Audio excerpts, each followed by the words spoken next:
Hi friends, എല്ലാവർക്കും പുതിയൊരു വീഡിയോയിലേക്ക് സ്വാഗതം കേട്ടോ. കുറേ ദിവസമായി ഒരു വ്ളോഗുമായി വന്നിട്ട് ഇന്ന് എൻ്റെ ഒരു ചെറിയൊരു പച്ചക്കറി തോട്ടം കാണിച്ചു തരാമെന്ന് വിചാരിച്ചിട്ടാണ് വന്നിരിക്കണേ.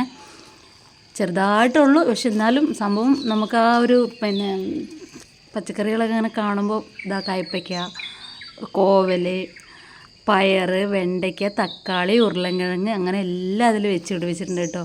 എല്ലാവരും കുറേശ്ശെ തല പൊക്കിയിട്ടുണ്ട്. വെണ്ട കിട്ടി, എനിക്കൊരു 5-8 വെണ്ട കിട്ടി. പക്ഷെ അത് ഭയങ്കര സന്തോഷം. വെള്ളരിക്ക, കുക്കുംബർ എല്ലാം ഉണ്ടാക്കിയിട്ടുണ്ട്. പക്ഷെ എല്ലാവരും നല്ല അത്യാവശ്യം ഉഷാറോടുകൂടി വന്നിട്ടുണ്ട്. പയറൊക്കെ ഒരു 3-4 പയർ കിട്ടിയാൽ മതി. അതിൽ കൂടെ നമുക്ക് കുറേശ്ശെ ഉള്ളിയും കൂട്ടിയിട്ട് അടിപൊളിയായിട്ടൊരു ഉപ്പേരി ഉണ്ടാക്കിയിട്ട് കഴിക്കാം. വെറുതെ തുടങ്ങിയതാട്ടോ. വെണ്ടയൊക്കെ നല്ലോണം കായ തന്നു കേട്ടോ. പിന്നെ വന്നിട്ട് നമുക്കതാ തക്കാളി നമുക്കൊരു 3-4 പഴുത്തത് പറിച്ചായിരുന്നു. ഉരുളൻകിഴങ്ങാണ് പിന്നുള്ളത്.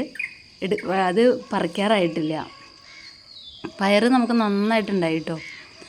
അത്യാവശ്യം ഉപ്പേരി വയ്ക്കാനുള്ള പയർ ഇപ്പം ഞാൻ 3 പ്രാവശ്യമായി പറിക്കണം. എന്നാലും നമ്മുടെ ആവശ്യങ്ങൾക്കൊക്കെ കിട്ടുന്നുണ്ട്. ഇത്രയും പ്രതീക്ഷിച്ചില്ല.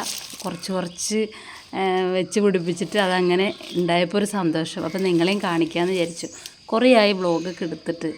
അമര ഒരു ഉപ്പേരിക്ക് കിട്ടി.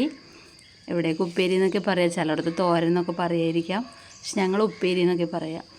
അപ്പം അങ്ങനെ അമരുണ്ട്. പിന്നെ ചെറിയ കുറ്റിപ്പയർ പോലത്തെ പയറുണ്ട്, അതും കിട്ടി അത്യാവശ്യം.